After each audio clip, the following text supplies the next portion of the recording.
everyone. I am Precious de las Alas, and today, together with my groupmates, we will be presenting our midterm task performance about the MGM Resorts International.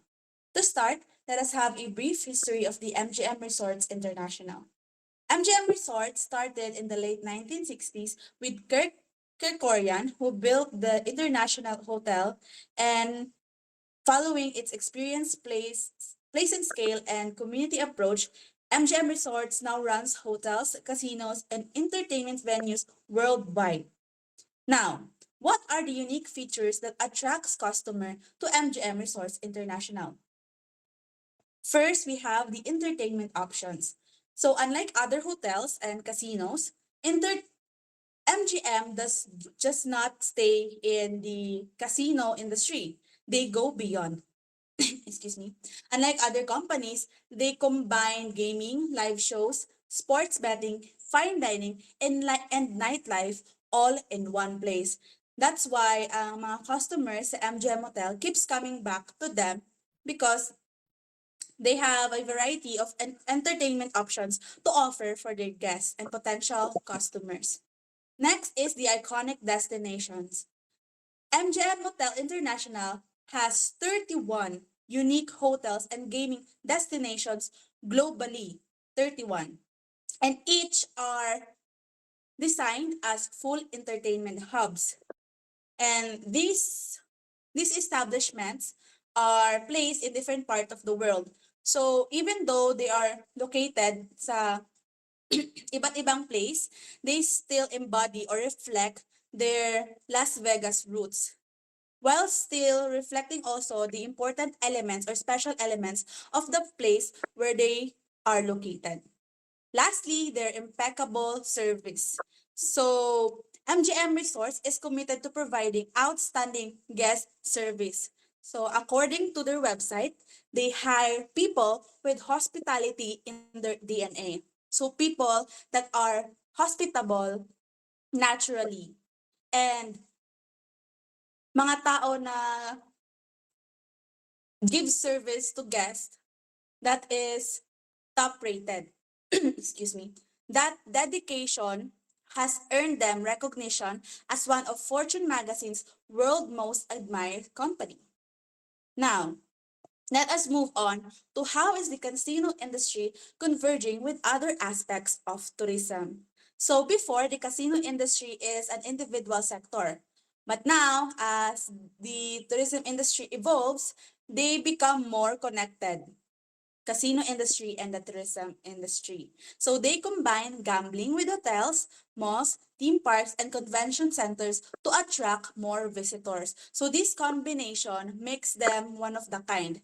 And additionally, some countries like Thailand actually plans on legalizing casinos on some of their hotels. So this can bring in foreign investment to their country. This can help their economy to grow. And this just makes casino more than just gambling. This makes casino more than just gambling spot. They become part of the tourism industry na talaga. And with this, tourists or visitors can experience more. Now, moving on, what is the status of the casino industry in the Philippines and how does it affect the country's tourism industry? So the casino industry, as you can see in the picture, the man in the picture is Alejandro Tenco, the chairman of the Philippine Amusement and Gaming Corporation or PAGCOR. And according to them, last in 2024, they reported they reported the industry's revenue to exceed 350 billion pesos or $6.3 billion. It surpasses their target the previous year. And this growth is driven by the popularity of casinos, resorts and casinos sa mga foreign countries, particularly China, Japan, and South Korea. So the casino industry last 2024 was booming, right? However, the industry faced challenges with POGOs. POGOs are Philippine Offshore Gaming Operations. It is because they have been linked to fraud and human trafficking trafficking, and other illegal activities. Pogos were initially helpful with our country's economic, but they later become linked to illegal activities. With this, the government responded by revoking all Pogo licenses by the end of 2024. And they did this to protect the country, public safety, maintain public safety, and protect the industry's reputation. So, however, with this, despite these issues, the casino industry still continues to thrive. So they still contribute to the tourism sector in the Philippines, and they still contribute to our economy. Now, what are the advantages and disadvantages of this status? Let us start with advantages. First, boost tourism and economy. So the casino industry in the Philippines boosts both the tourism and economy because they attract tourists from another countries, right? And these tourists na pumupunta sa country natin, they spend money, not just on gambling, but also on shopping, dining, and staying in hotels.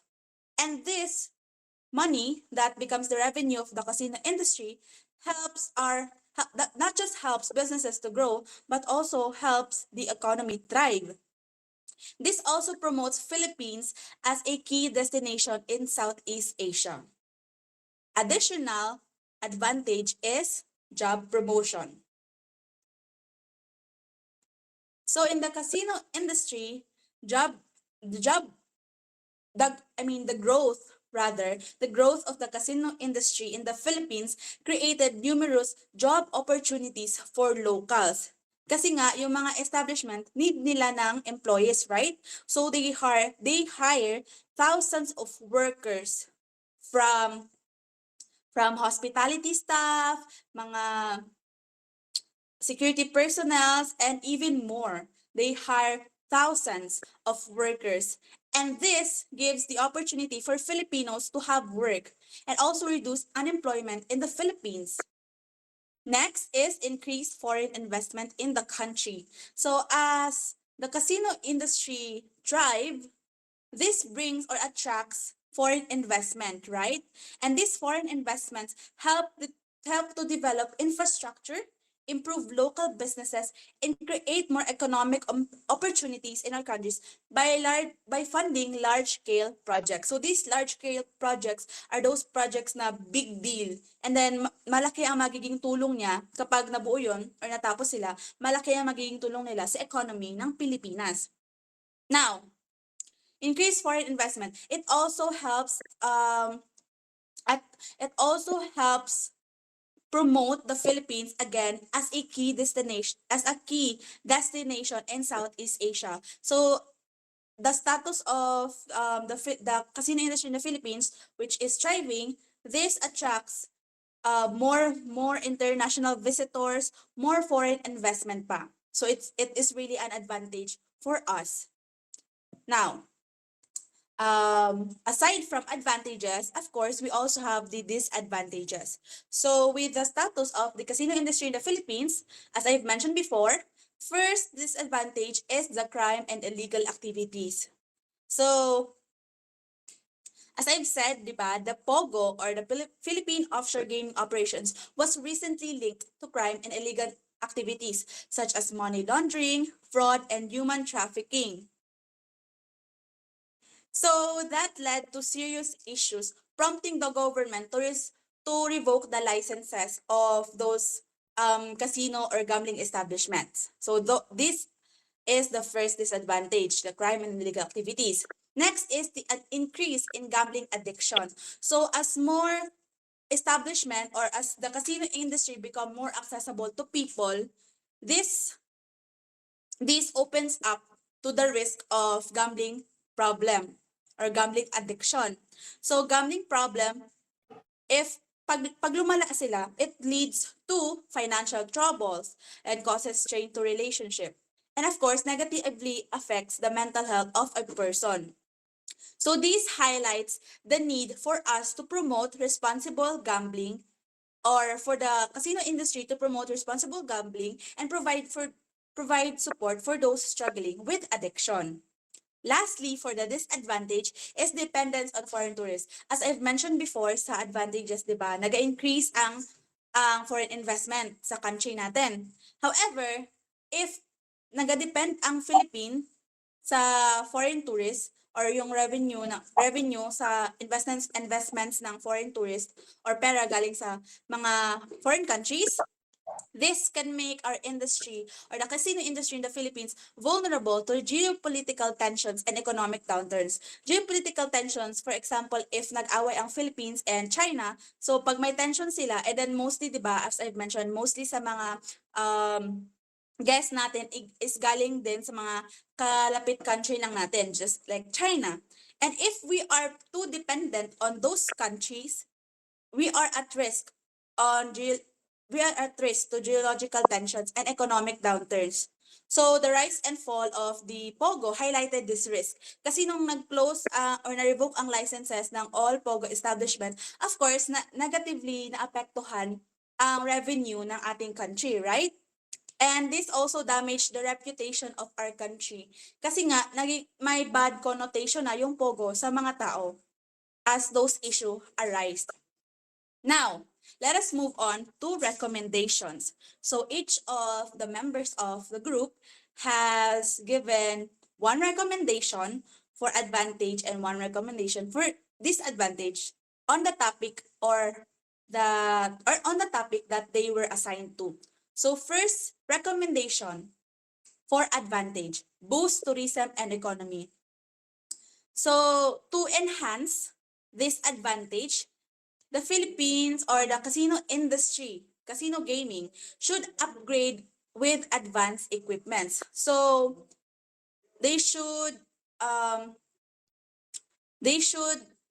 dapat lumipat sila from those modern their current na mga equipment and machines to more advanced machines. For example, electronic tables na naga-feature ng better graphic, touchscreen controls, and immersive sound for more engaging experience para sa mga guests. So, now then if evolving na ang ating technology, we can also utilize AI for personal gameplay. So this can improve the game performance and increase the casino revenue. And of course, makes the overall experience for the guests positive, right? Next, recommendation for this advantage is to increase tourism promotion. Both the government and casino operators share the responsibility of promoting the Philippines as top casino and entertainment destination. So they should actively promote Philippines to other countries, not just here, but to other countries also. And this can be done to advertising campaigns, partnership with travel agencies, and hosting international gaming tournaments to attract more visitors. So the more na i-promote natin ang Philippines, the more na mag-increase ang chances na dumami ang potential customers, potential visitors, potential investors, and the more na mag-grow or mag-thrive ang ating economy. Next is introduce cultural themed casino nights. I know that this is already existing in some establishments, but cultural themed casino nights incorporate Filipino tradition into the gaming experience by showing vibrant dance performances and authentic cuisine. So this not only promotes the Philippine culture, but also immerse our culture to those guests para kasi mostly sa mga guests ng casino industry or establishments are foreign, right? So this makes Philippines more appealing to them, not just to them but also to the locals. Now, next advantages is job creation. How can we enhance this advantage? First, strengthen labor protection. So as I've mentioned before, 'di ba? Job creation, mas marami ang na-hire or like malaki ang demand sa mga employees para sa mga casino establishments, right? And to enhance this advantage, the casino industry, or they should enforce strong labor protection. And this can be done by ensuring na may fair wages, maayos ang pagpapasweldo, safe and healthy ang working conditions nila, and ma-protect sila against unfair labor practices. So by prioritizing your employees' rights, of course, gaganahan sila na magtrabaho, right? And this can attract more skilled workers pa. Kasi nga, stable yung environment, maganda yung environment na pinagtatrabuhan, and this can also help for their career to grow and promote long-term employment growth. Additionally, we could also encourage local employments and skills developments. So yung mga casino industry na naka-base talaga dito sa Philippines, of course, mas maganda kung i-prioritize nila mag-hire ng mga locals din. Kasi nga, with this, maka-provide sila ng work opportunities for those people na naghahanap talaga ng work dito sa countries natin. Can reduce unemployment in the Philippines. And additionally, skills development. We can also work, or the casino industry can also work with local schools to create special courses for casino jobs. So, one example dito is yung mga strands sa senior high school, which is may specific strand sila sa specific jobs, right? In the future, na aligned sa specific jobs in the future, right? So the local schools can also create special courses for casino jobs. This can ensure na there are always skilled workers available kasi nga may nag-aral ng ganitong course, right? And which helps keep the local economy strong. Now, for our last advantage is the increased foreign investments. So what can we do to enhance this advantage? First is invest in community development. We all know na ang casino industry, very malaki yung revenue nila, di ba? So, to enhance this, to really utilize these foreign investments, the casino industry should allocate a portion of the revenue to local community projects. Allocate it to other sectors such as education, healthcare, and infrastructure development. So, with this, mag-create ng positive perception, maka-create sila or ma-improve ang positive perception nila sa public, or ang public perception nila. Maging positive ang public perception sa casino industry. Kasi nga, di ba, minsan, kapag narinig ng ibang tao casino industry, they have negative connotation na masama or like hindi magandang gawain yung pag-gamble, di ba? Which is, some of it is true naman. But with this action, the public can have more positive perception sa casino industry. Kasi pinakita ng casino industry that they are committed to helping and ensuring the well-being of local residents. So they can do that by allocating a portion of the revenue to other sector. Next is expand global partnership and joint ventures. So the country's casino industry should actively pursue global partnerships and joint ventures to attract more foreign investment. And this also enhance its market competitiveness. So kapag mag-expand pa ang partnership natin sa ibang countries and yung mga joint ventures natin, of course, mas maka-attract tayo ng maraming investment from foreigners and from other countries, right? And by collaborating with them, ma-improve natin ang services natin, makagawa tayo ng mga bagong products, ideas, and ma-boost ang reputation ng country natin as a premier gambling destination. So we should expand the global partnership and joint ventures. Now, moving on to our disadvantages. How can we lessen these disadvantages? First is crime and illegal activities. How can we lessen these? So first is enforce harsh penalties for violations. So impose strict penalties for money laundering or other illegal activities. increase fines, and revoke casino licenses for repeated violations para hindi na umulit. And then establish a zero tolerance policy and publicly disclose penalties to discourage potential offenders. So this focuses on punishment para sa mga nag-violate ng mga rules and laws sa casino industry and yung mga na-involve sa illegal activities.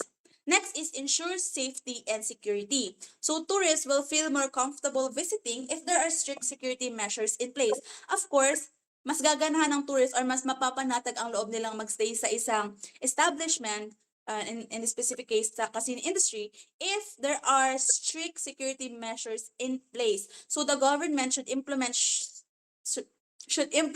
stronger safety protocols in and around casino areas to maintain public safety and uphold a positive reputation.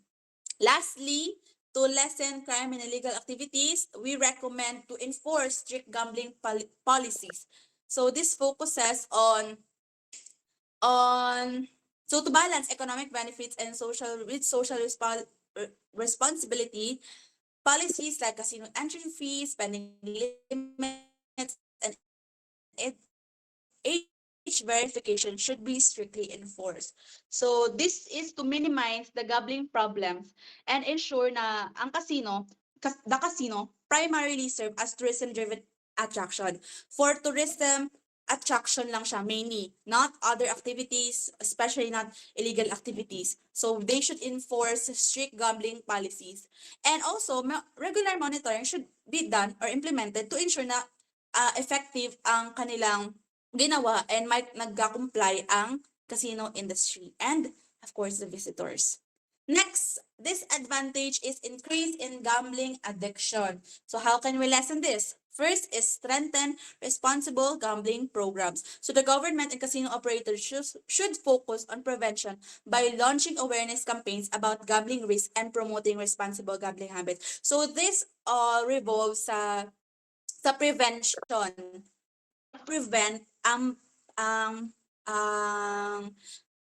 gambling addiction ng mga tao or mga manglalaro sa casino, di ba? And then the government would also, of course, provide access to financial counseling and mental health support para, of course, to help or to give support for those individuals struggling with gambling addiction. So this focuses on solving or preventing gambling addiction to rise before it becomes a serious problem. Next is expand community-based rehabilitation services. So in this recommendation naman, this is for those already struggling with gambling, or gambling addiction. So to show support, the government and casino should fund dedicated rehabilitation centers and long-term recovery programs. So kung sa first recommendation, which is the Strengthen Responsible Gambling Program, focuses on preventing the addiction to happen, dito naman sa expand community rehabilitation services, it is for those people that are already struggling with gambling addiction and how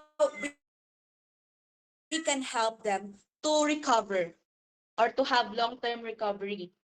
So these services should offer therapy, peer support groups, and reintegration program to help those individuals regain stability and improve their overall well-being. So the government should fund this.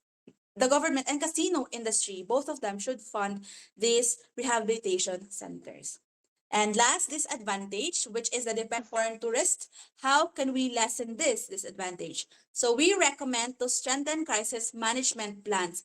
So casinos should develop and implement robust crisis management strategies to reduce the impact of unforeseen geopolitical or economic disruptions. So this is to parang preparation, di ba? Preparation that if something happens or something negative happens na might possibly affect or will possibly affect the operations of the casino industry, it is important to strengthen the crisis management plans. So this is a preparation for potential global downturns or travel restrictions, and this can ensure that the industry remains stable and resilient even though it is faced with challenges. And last, to lessen the dependence on foreign tourists or excuse me, foreign tourists is we recommend to reduce dependency on casino revenues, right? So while casinos contribute significantly to our economy, we suggest that the government should diversify revenue sources to avoid over-reliance on gambling profits. So again, if may nangyari man na unforeseen political and or economic disruptions, the government can have another um, source of revenue. So hindi lang sa casino industry sila mag-depend na if ever may mangyayari man. And investing in sectors or other sectors like technology, manufacturing, and sustainable tourism, this can help and of course can create long-term economic stability. So dapat yung other revenue sources nila is for long term. Hindi lang siya pangmadalian. Dapat pangmatagalan siya na it can make um, our economy stand back up and be stable. Ensure na we remain financially secure even if ang casino revenue is mag-fluctuate. So that is the end of our presentation. I hope you enjoyed and learned something. Thank you.